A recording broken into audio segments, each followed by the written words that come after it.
Assalamualaikum warahmatullahi wabarakatuh.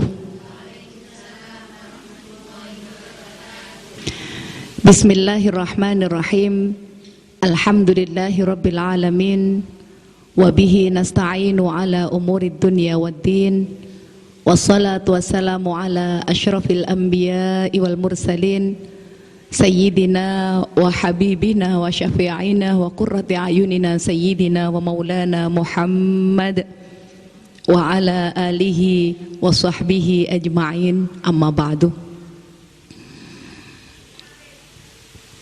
Sahabat-sahabat dan ibu-ibu yang sangat kami hormati dan kami muliakan, mari kita lanjutkan pengajian kita Kitab Sulamut Taufik bersama dengan Fordaf, Forum Daiyah Fatayat NU Jawa Timur, bersama dengan TV 9. Kita lanjutkan pada fasal yang ketiga.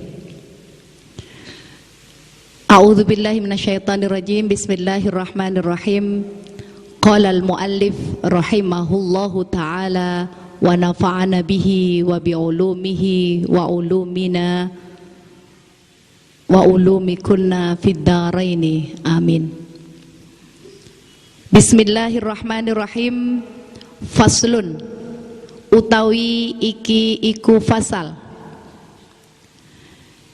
Yajibu wajib ala kulli mukallafin ing atase saben-saben wong mukallaf. Napa sing wajib? Apa ada ujami ima ngelakoni sekabehane barang? Apa jami ima ngelakoni sekabehane barang? Aujaba kang majibaken hu ing ma sapa Allahu Gusti Allah. Alaihi ing atase ma. Wajib bulan wajib alaihi ing atase mukallaf. Napa sing wajib? Apa ayu adiyahu yento nekaaken utawa nekani ngelampahi ngelakoni, ngoten nggih, sapa mukallaf hu ing ma alama ing atase perkara amaro kang wis perintah hu ing ma sapa Allahu Gusti Allah. Amaro kang wis perintah hu ing ma sapa Allahu Gusti Allah bihi kelawan mukallaf.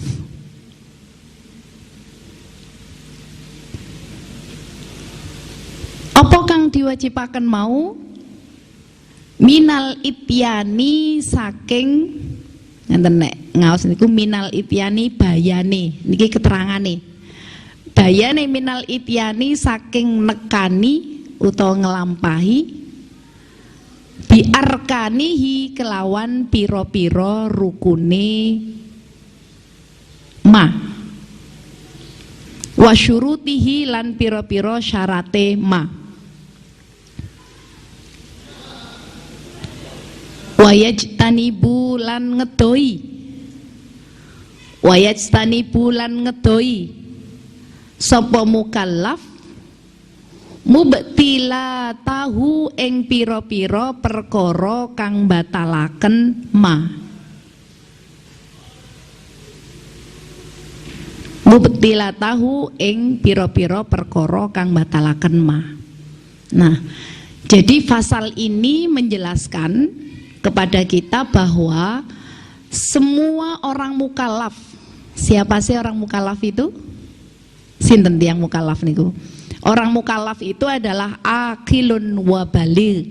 Jadi orang yang baligh, orang yang sudah cukup umur dan dia juga berakal. Maksudipun dia mboten gila atau mboten sakit. Nah, baligh di sini, mukallaf di sini yaitu dia punya kewajiban. Napa wajibe? Ala kulli mukallafin ada ujami uma aujabahu. yaitu wajib melakukan segala sesuatu yang diwajibkan oleh Allah Subhanahu wa ta'ala dan menjauhi segala larangannya. Apa saja yang diwajibkan dan apa saja yang dilarang, itu nanti setelah ini akan kita pelajari satu persatu. Nah, ketika kita sudah menjadi orang yang mukallaf, siapa sih mukallaf itu? Mukallaf orang yang baligh. Baligh itu kalau orang perempuan, nanti dalam keterangan selanjutnya, secara ringkas orang mukallaf itu adalah orang yang sudah dibebani dengan perintah-perintah Allah dan harus menjauhi larangannya. Yang pertama, kalau bagi kita orang perempuan yang sudah berumur minimal 9 tahun. Atau kalau tidak 9 tahun, sudah haid. Jadi ukuran orang perempuan untuk mukallaf itu adalah ketika dia mengeluarkan darah haid atau menstruasi. Nah, kalau tidak menstruasi sampai umur 9 tahun, kemudian 10 tahun, 11 tahun bagaimana? Ya ukurannya adalah ukuran 9 tahun itu minimal. Berarti kalau sudah umur 9 tahun, kita ini, adik-adik kita, putri-putri kita ini, maka dia harus sudah mulai kita belajarkan untuk melakukan kegiatan-kegiatan yang berkaitan dengan perintah Allah. Jadi harus sudah dilakukan. Yang dilarang pun harus dijauhi. Nah, bagaimana kita kalau kemudian kita melihat ada seseorang yang tidak mau melakukan? Nah, niki carane. Wayajibulan wajib alaihi ing atase mukallaf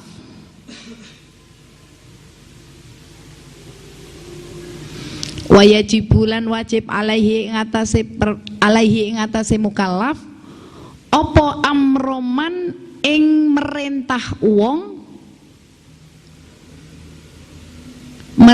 wong ro'a kang ningali sapa man ngapunten ro'a kang ningali sapa mukallaf hu ing man ngaten tari kasyai'in ing wong kang ninggal suwiji-wiji tari kasyai'in ing wong kang ninggal suwiji-wiji minha saking amar minha saking perintah au yakti utawa nekani sapa man biha kelawan mubtilat atau dia mendugeni perkara ingkang dilarang ten ngene Gusti Allah ala ghairi wajhiha ing atase sakliyane nggih dalane mubtilat atau arkan nggih au ghairi ala ghairi wajiha ing atase sakliyane dalane arkan wayajibulan wajib alaihi ing atase mukallaf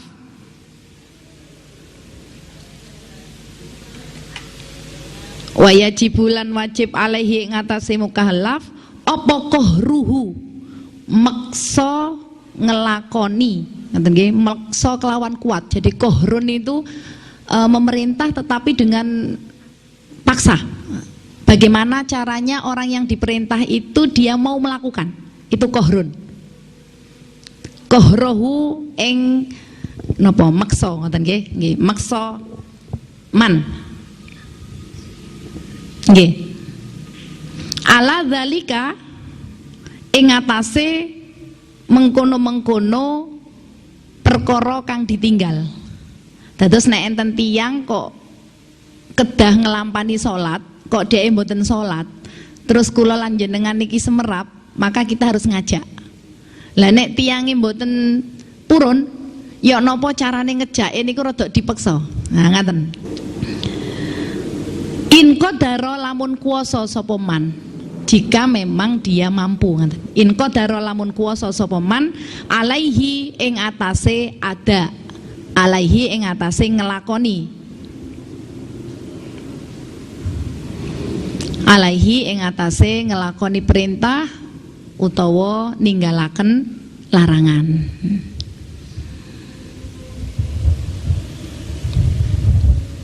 Wa illa lan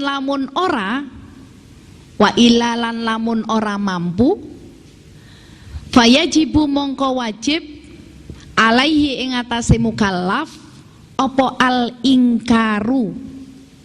Ingkar niku napa? Menolak. Nggih. Apa al ingkaru nolak biqalbihi kelawan atine mukallaf. In ajaza lamun apes niku mboten mampu. In ajaza lamun apes sapa man anil kohri ing atase meksa wal amri lan ngongkon. Wadzalika utawi mengkono-mengkono wadzalika utawi mengkono-mengkono mboten kuwasa wau, apes wau, mboten kuwasa, mboten saged ngengken nggih, mboten saged ngandani. Iku adhaful iman, luweh lemah-lemai iman. Iman sing paling ten ngandhap. Ai aqalluma tegese sethithik-thithike barang yalzamu kang wajib sapa al insanu menungso indal ajzi ing dalem nalikane apes. Indal ajzi nalikane apes. Nah, ini sahabat-sahabat, ibu-ibu, semoga kita tidak tergolong ngaten nggih.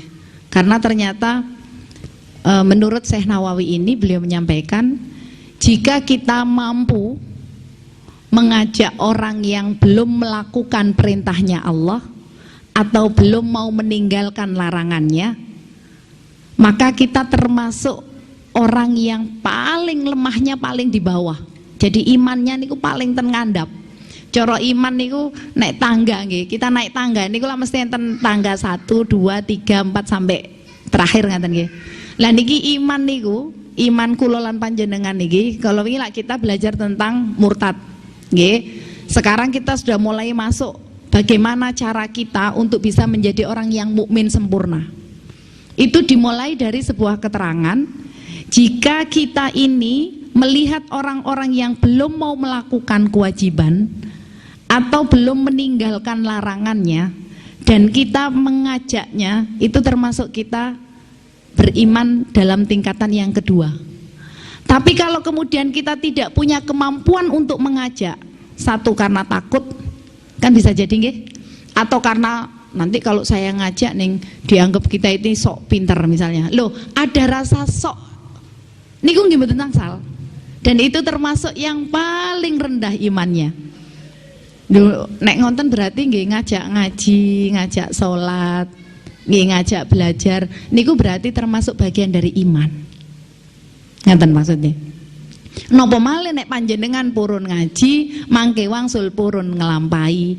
Sekarang mau mengaji, pulang mau melakukan, ya insya Allah itu yang menjadi iman yang sempurna bagi kita. Allahumma amin. Maka ada kewajiban lagi. Napa wajibe? Wayajibulan wajib apa tarku jami'il muharramati, ninggalaken sekabehane pira-pira kang diharamaken.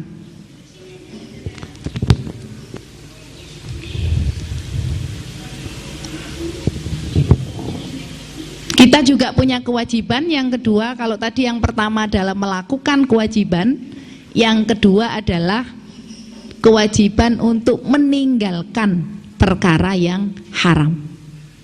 Kemudian yang ketiga, wanahyi murtakibiha, lan ngelarang wong kang ngelakoni muharramat. Lan ngelarang wong kang ngelakoni muharramat, waman ihi lan nyegah ngelakoni kohron kelawan paksaan. Minha saking muharramat. In qadara lamun mampu sapa man alaihi ing atase nahyu.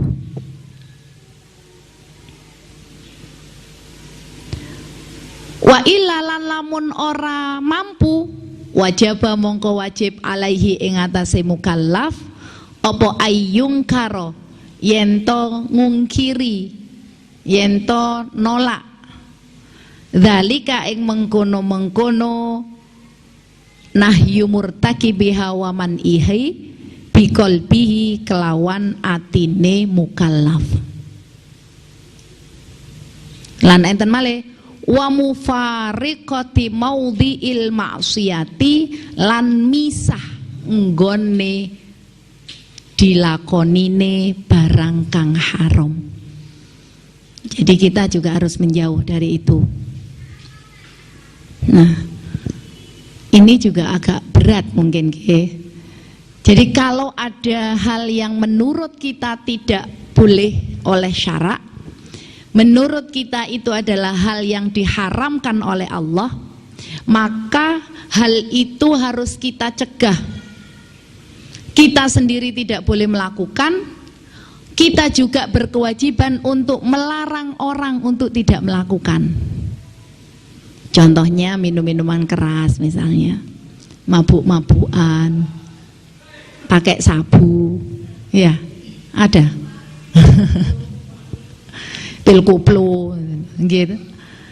Nah, ini kalau kemudian kita melihat ada orang yang melakukan itu, ada orang yang minum minuman itu, ada orang yang berkata kotor misalnya, ada orang yang melakukan kejelekan-kejelekan itu atau bahkan hal-hal yang diharamkan oleh Allah, maka kita berkewajiban untuk menahan, untuk menasehati agar mereka tidak melakukan. Yo nopo carane? Nggih yo nopo carane sampai saged? Kalau kemudian kita tidak bisa, karena di sini bunyinya menurut beliau harus kohron, dipaksa. Jadi larangannya itu harus larangan yang sungguh-sungguh. Lah kalau enggak bisa Neng, kalau enggak bisa, maka hati kita yang harus bicara. Maksudnya hati kita yang bicara itu adalah bagaimana kita bisa meninggalkannya, dan kita harus yakin kepada hati kita bahwa kita tidak akan bisa atau tidak, sambil berdoa biar kita tidak terjerumus untuk ikut melakukan kegiatan yang tidak benar itu. Wow, ayung karo biqalbihi. Jadi hati kita harus menentang bahwa orang yang melakukan itu tidak benar. Tapi saya, ya Allah, mohon maaf, sampai hari ini saya belum punya keberanian untuk mengingatkan. Tapi hati kita harus kita pasang. Itu maksudnya yungkaru biqalbi. Jadi kita harus menentang, kita harus tidak menerima dengan perbuatan itu. Contohnya misalnya wonten dangdutan gitu, yang pakai pakaiannya terbuka, auratnya terbuka. Perempuan yang mukallaf tadi auratnya seberapa? Semua kan? Nah, misalnya kita punya ada beberapa teman kita atau ada beberapa tetangga kita yang auratnya masih terbuka, bahkan kadang-kadang populer itu. Kenapa populer? Yeah. Nah, kita kalau belum bisa menyampaikan, kita belum bisa mengajak mereka untuk seperti kita, berarti hati kita yang harus kita pasang untuk ingkar bahwa kita menolak hal itu tidak benar. Ngerti maksudnya? Dan yang paling penting adalah mufaraqatu maudhi'il maksiyah. Kita harus memisahkan diri dengan tempat maksiat itu. Kita harus segera keluar dari tempat maksiat itu. Loh kok terus kita masuk misalnya pengennya buka di sebuah restoran misalnya, di rumah makan, kok ternyata wonten dugeme. Napa dugem? Ada istilahnya dunia gemerlap nih dugem. Kok kemudian ternyata di sana ada tontonan atau ada hal-hal yang dilarang oleh agama, maka kita harus segera makannya kita bungkus, kita lanjutkan di rumah. Itu maksudnya mufaraqah. Hati kita tidak menerima itu dan kita kemudian segera keluar dari tempat itu. Mboten terus nderek pisan, lo terus mari ngonten nderek, wah saya juga mau ikut Ustazah. Sakitnya tuh di sini, makanya mau diganti, ngajinya tuh di sini ngaten nggih. Ngajinya di TV 9. Nggih. Nggih. Kak, bagaimana nih Kenten pertanyaannya? Bagaimana kalau kemudian karaoke saja Ustazah? Enten kemudian ada tulisan karaoke keluarga nggih. Kalau jenengan karaoke-nya hanya dengan keluarga, sama-sama mahramnya, sama-sama nggih to, orang-orang yang diperbolehkan, mboten napa-napa. Tapi lah nek karaoke niki sareng-sareng, kalau karaoke-nya kemudian bersama-sama laki dan perempuan bukan mahramnya, kemudian mohon maaf ada sesuatu yang nantinya akan berakibat pada sesuatu yang tidak diperbolehkan oleh Islam. Salah satu contoh misalnya selingkuh. Pernah dengar nggih? Yang ibu-ibu misalnya. Kalau itu yang akan terjadi maka tidak diperbolehkan, Ibu.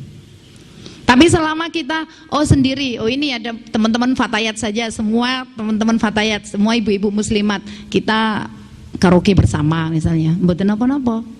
Tapi nggih mboten usah diupload. Ya Mbak ya. Nanti habis karaokean kemudian diupload ya sama saja gitu. Selama aurat kita terjaga, selama lingkungan kita terjaga, aman dari hal-hal yang maksiat, insya Allah masih diperbolehkan oleh syarak. Dimboten napa-napa, nanti bubar ngaji ustazah sholawatan rame-rame, enggak apa-apa. Tapi dengan teman-teman kita sendiri. Ngaten nggih? Ibu tadi, oke. Wal haramu utawi perkara kang haram iku ma barang tu'adu kang dijanjiaken sapa Allah Gusti Allah murtakibahu ing wong kang nglakoni haram. Napa sing dijanjiaken dateng Gusti Allah? Bil iqabi kelawan siksa. Wa wa'adalan janji akan sapa Allah, wa wa'adalan janji akan sapa Allah tarikahu ing wong kang ninggal haram bithawabi kelawan ganjaran. Jadi apa sih sesungguhnya yang disebut dengan barang yang haram itu? Barang yang haram itu adalah sesuatu yang dijanjikan oleh Allah bagi orang yang melakukan. Yang dijanjikan adalah siksa, sementara bagi orang yang mau meninggalkan dia akan mendapatkan pahala. Itu adalah barang yang haram. Perinciannya yuk nopo, mangke setunggal-setunggal wonten babi. Yang penting sekarang kalau kemudian Allah kok menjanjikan kepada orang, ayo kalau orang itu mau melakukan, nah kan kata minum minuman keras, dia pasti akan mabuk. Kalau dia mabuk, dia akan tidak sadar, lupa diri. Nah, kalau dia tidak sadar lupa diri, maka dia tidak akan bisa melakukan sholat. Kalau dia tidak melakukan sholat, maka dia berdosa. Lu ngaten. Tapi kalau dia kemudian meninggalkan minum minuman keras itu, dia akan mendapatkan pahala. Lah itu hal-hal yang kemudian disebut dengan haram. Jadi segala sesuatu yang diharamkan oleh Allah itu pasti akan berakibat pada siksa, dan jika kita meninggalkan kita akan mendapatkan pahala. Napa niku perinciannya kata sangat. Nah, sekarang kita akan masuk pada bab yang menjadi kewajiban kita setiap hari. Napa niku? Faslun utawi iki fasal. Faminal wajibi mongko iku sebagiane kang wajib. Jadi ada beberapa yang diwajibkan yang kita lakukan setiap hari, setiap saat. Di antaranya yang pertama adalah khamsu sholawatin utawi salat 5 waktu. Khamsu sholawatin utawi salat 5 waktu fil yaumi ing dalem rina wal lailati lan wengi.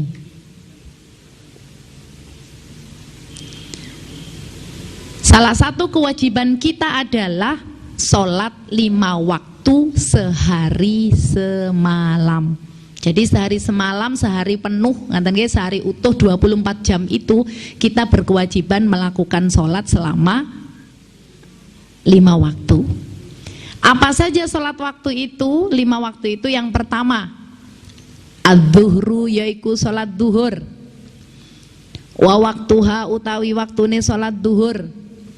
Iku idza zalat nalikane lengser, nalikane bergeser, lengser apa asyamsu srengenge ila masiri dilli kulli syai'in maring ayang-ayange suwiji-wiji.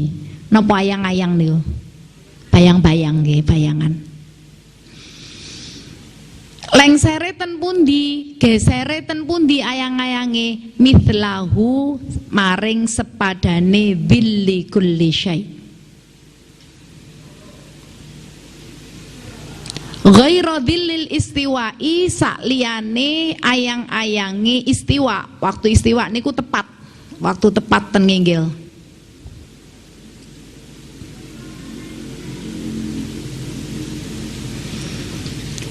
Terus yang pertama kewajiban kita adalah sholat duhur.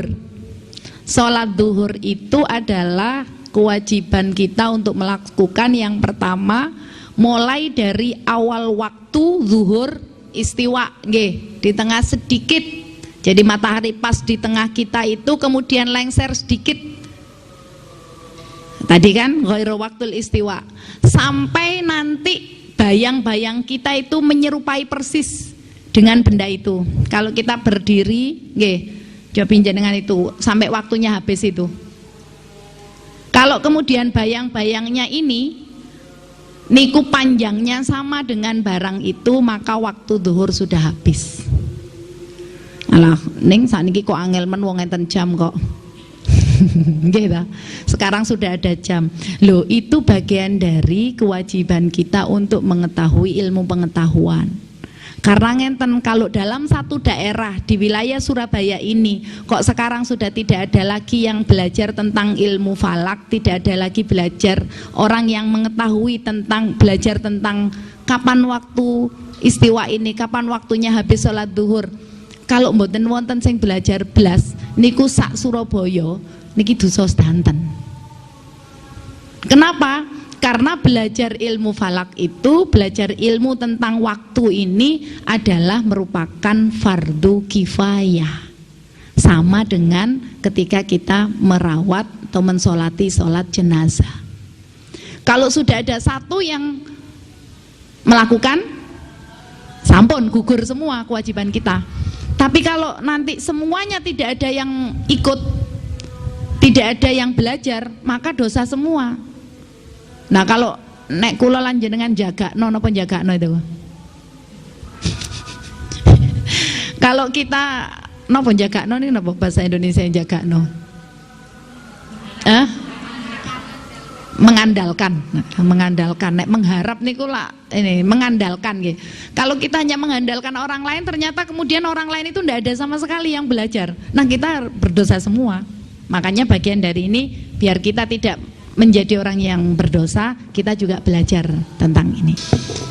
Wal asri, kang nomor kalih, wal asri lan waktu asar. Wa waktuha utawi waktune asar iku mimba di waktu duhri saking sakwuse waktune duhur ila maghribi syamsi maring surupe srengenge. Waktunya asar mulai habisnya waktu duhur tadi, bayang-bayang yang sampai sama dengan barangnya sampai terbenamnya matahari. Kalau dalam keterangan yang lain sampai mega merah nggih, mendung. Jadi sampai surutnya matahari. Kemudian waktu yang ketiga, wal maghribu lan maghrib. Wa waktuha utawi waktune maghrib iku mimba di maghribi syamsi saking sakwise surupe srengenge ila maghribi syamsi tumeka maring surupe mego abang. Mego nggih, mego al ahmari kang abang.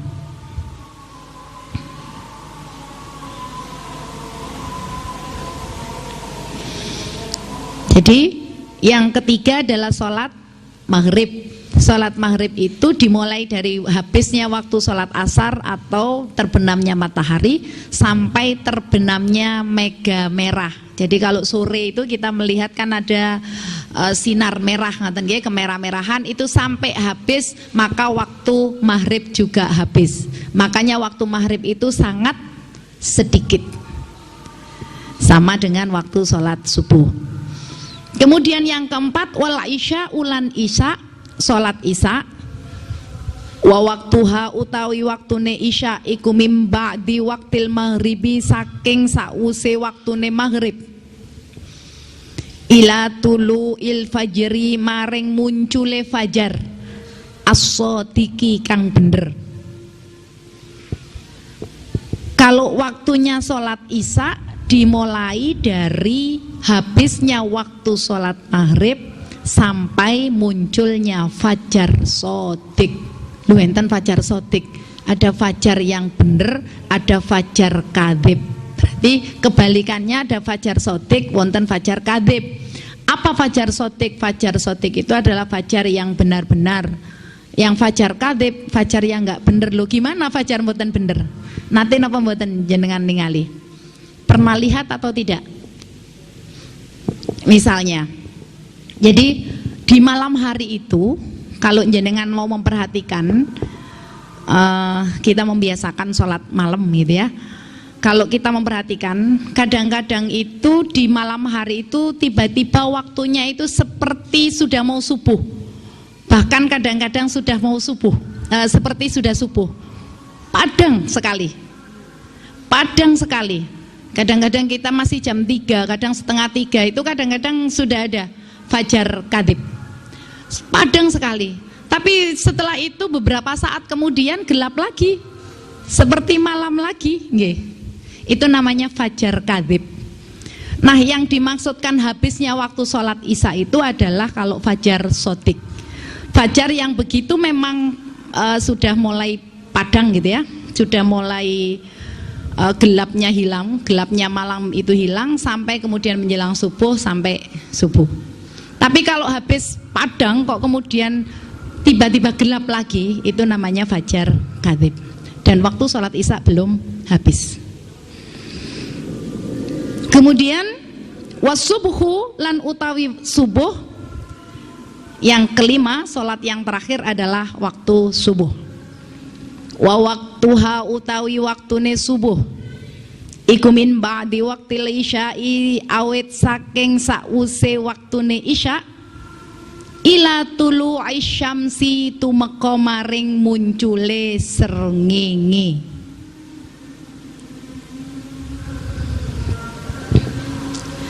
Waktunya subuh yaitu habisnya waktu sholat isya sampai munculnya matahari.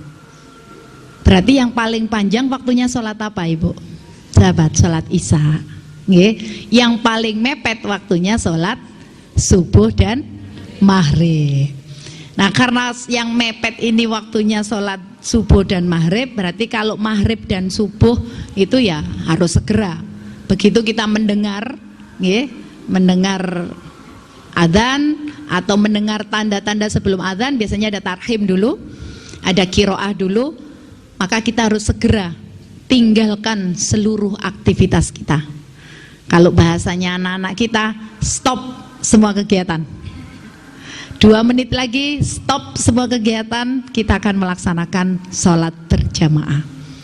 Kalau itu bisa kita lakukan, insya Allah kita akan termasuk orang-orang yang soleh, orang-orang yang selalu mendapatkan berkah dari Allah Subhanahu wa ta'ala. Amin.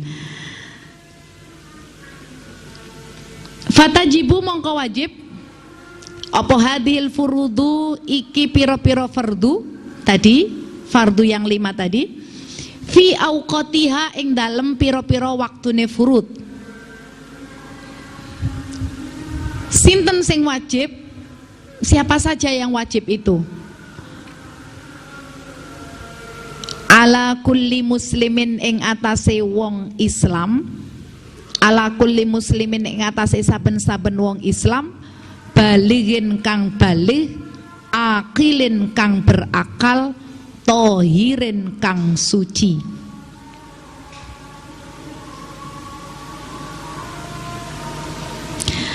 Fayahrumu mongko haram apa taqdimuhan dhiseaken auqat ala waktiha ing ngapunten. Fayahrumu mongko haram apa taqdimuhan dhiseaken furud ala waktiha ing atase waktune furud wa ta'khiriha lan ngakhiraken furud anhu saking auqat li ghairi udhrin kelawan tanpa ono alasan. Nah niki kula lan panjenengan tidak boleh mendahulukan atau mengakhirkan waktunya sholat kecuali ada uzur.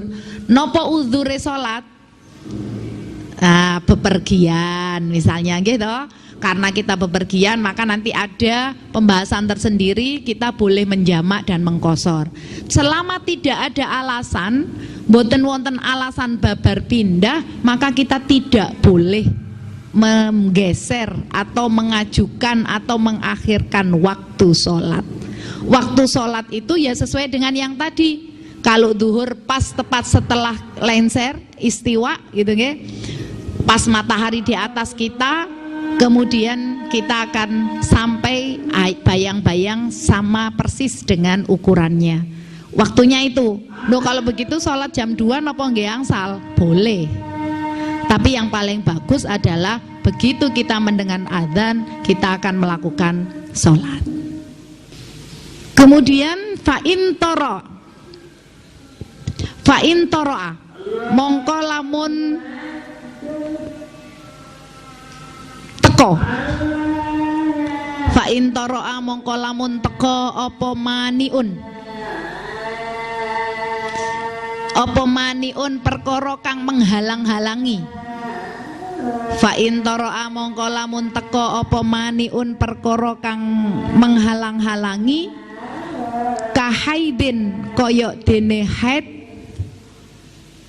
ba'dama ing dalem sause barang maudho kang lewat apa ma min waktiha saking waktune ma yasauha kang ora mungkin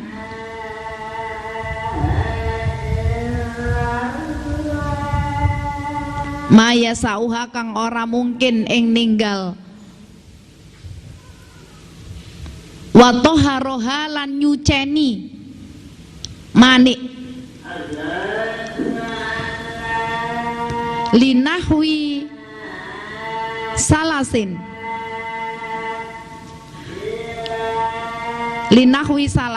kaya contone dhiseaken lazima mongko wajib apa qadha uha qadhae salat.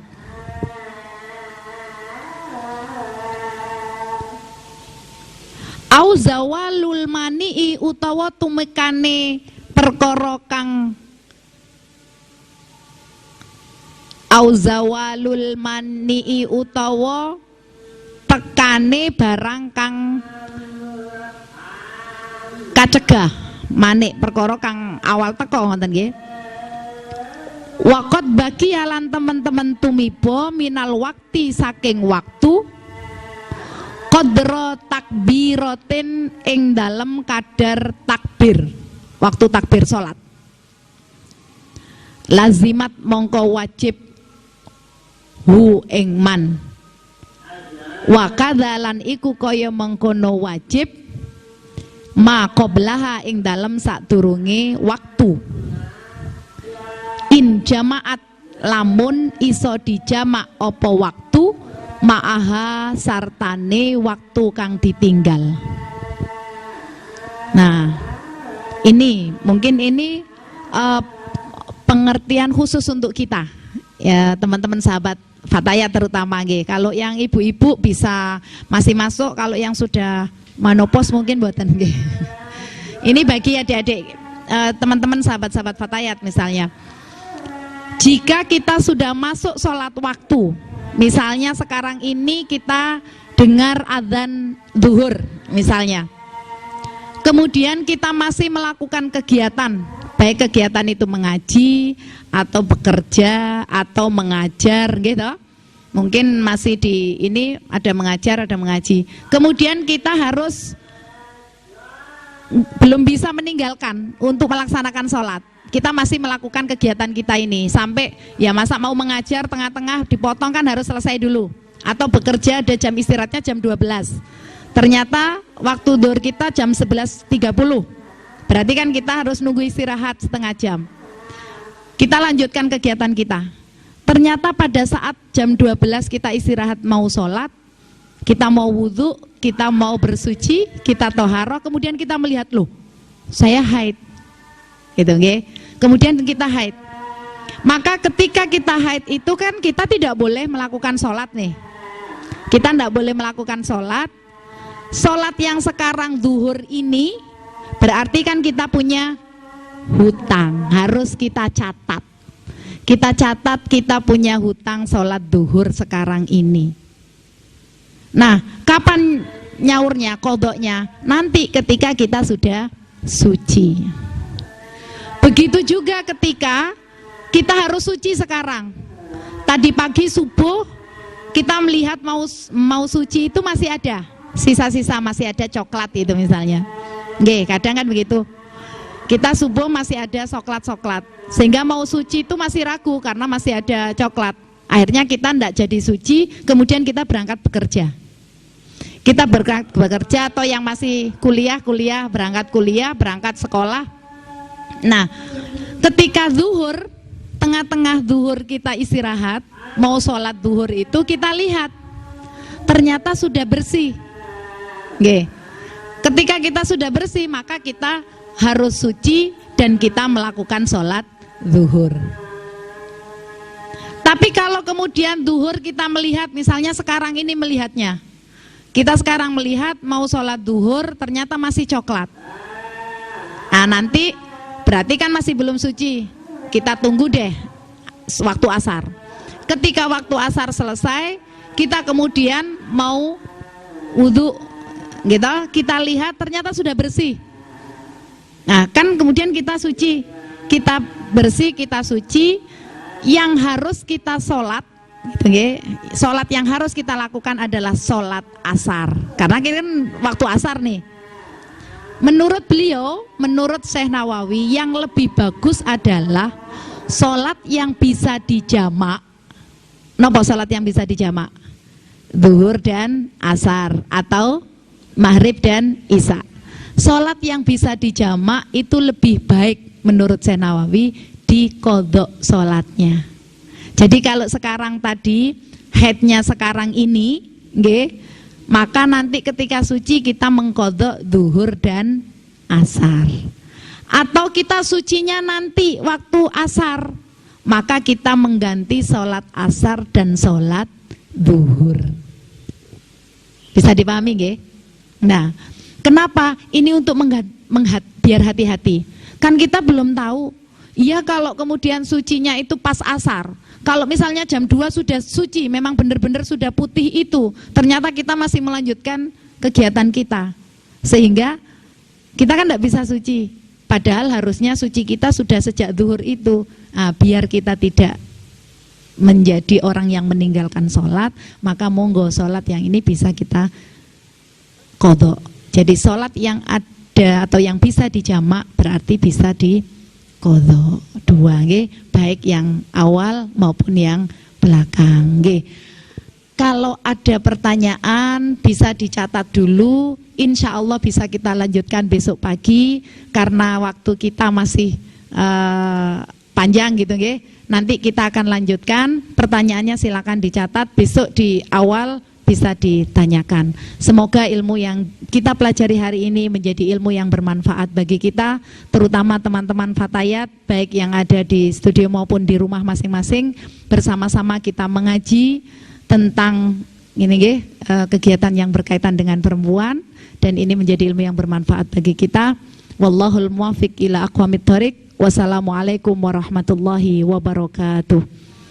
Rabbi fanfa'na bibarakatihim wahdinal husna bihurmatihim wa amitna fi tariqatihim wa mu'afatihim minal fitani.